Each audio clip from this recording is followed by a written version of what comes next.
If you're sending 100 cold emails and you're getting 0 responses, it's likely you and not them.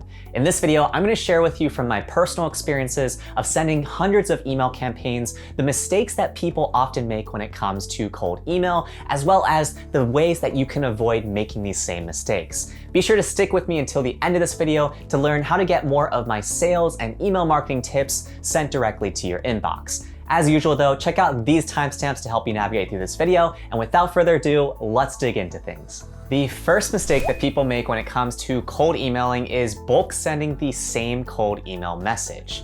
When was the last time that you responded to an email that was sent to you that was clearly sent to 1,000 other people? Exactly. So the reason why you want to avoid making this mistake is because it will lead to you burning through your lead list as well as impacting your future email deliverability. The days in which you could just send out thousands and thousands of emails and get responses to open up new opportunities for yourself are largely over. The main solution to this is to adopt a personalized approach to your cold emailing. If you need help on that, check out the cold email template that I've shared in recent videos on my channel. The second big mistake that I see people always make in cold emailing is sticking to what isn't working. What I mean by that is if you're sending a campaign to 100 people and you're getting 0 or a handful of responses, then you need to be optimizing your message even further. To do this, you're going to want to create a batch of 30 to 50 personalized emails that you can send out to test out your messaging and see whether your messaging inspires somebody to respond to your cold email. The reason why you want to make sure you send this out to at least 30 people is because that makes it statistically significant.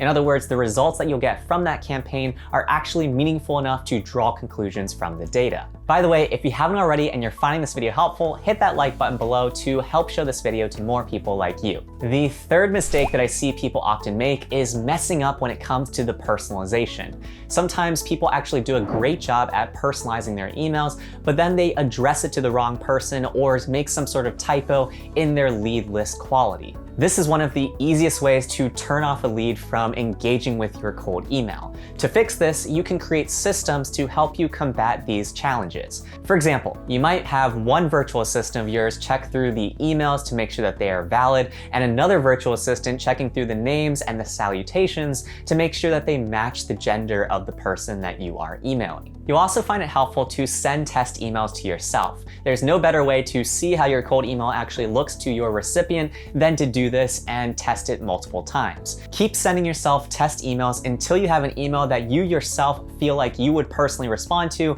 if you were on the receiving end of your cold email. I've personally been guilty of making this mistake in the past, and typically I've noticed that it happens with androgynous names like Alex, where it could be both a man or a woman. So as much as possible, try to create systems that combat these sorts of errors from happening. The fourth mistake that I've seen people often make when it comes to cold email comes after a prospect actually engages with you, and it's buying everything that a prospect tells you. The reality is that prospects lie, and until you build up your BS radar in terms of the prospects that are truly interested in what you're offering and the prospects that are just pulling your chain, you're going to make this mistake over and over again. The clearest example of this that I can think of are the prospects that tell you that they're interested in the offer that you have for them. However, they never actually get around to booking a meeting or a call with you. You need to build up your experiences as quickly as possible to help you filter through the qualified and the non-qualified leads of the people that respond to your campaigns. One of the best ways to do this is to challenge your prospect.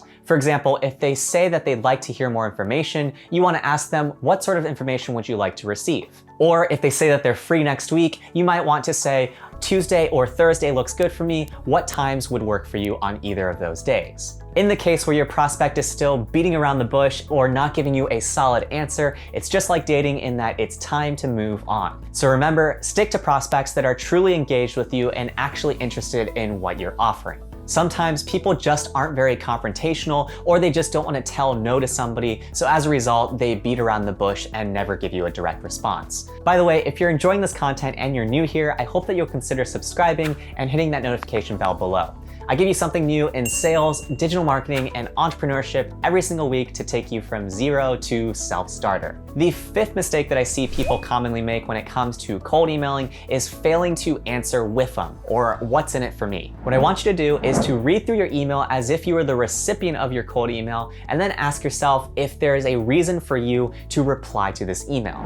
If the answer is no, then you need to be more specific as to what's in it for the reader. I've mentioned this point a lot of times in my recent videos on cold emails. Essentially, if you are not talking in what's in it for me, then you will be ignored. You want to make sure that your cold emails are so good that you cannot be ignored by your prospect. This ultimately means two things. You want your personalization to be so good that they know that they are the only person that received that particular email, and that what you're offering to them is so good that they want to engage with you because you will lead them to better outcome or better result in XYZ way. Stop giving your elevator pitch before you've made it clear what you can do for them. State the reason why you're reaching out as well as the results that you hope to achieve for the recipient. There are two things to remember from today's video. The first one is that I want you to focus on just connecting with another human. What I mean by that is stop thinking so much about how much money you can potentially make from these prospects that you're cold emailing, and instead focus on delighting the recipient of your cold email or making such a clear offer that they want to engage with you. Oftentimes, I find that people that cold email are trying so hard that they forget the basics of just recognizing that there is another person on the other end of this email that they need to inspire or motivate to get a response from. The second big takeaway is to make sure that you are testing over and over again. The reason why you want to do this is because until you have that magic message that you know works with your prospects, you can always be improving and iterating on your email campaigns.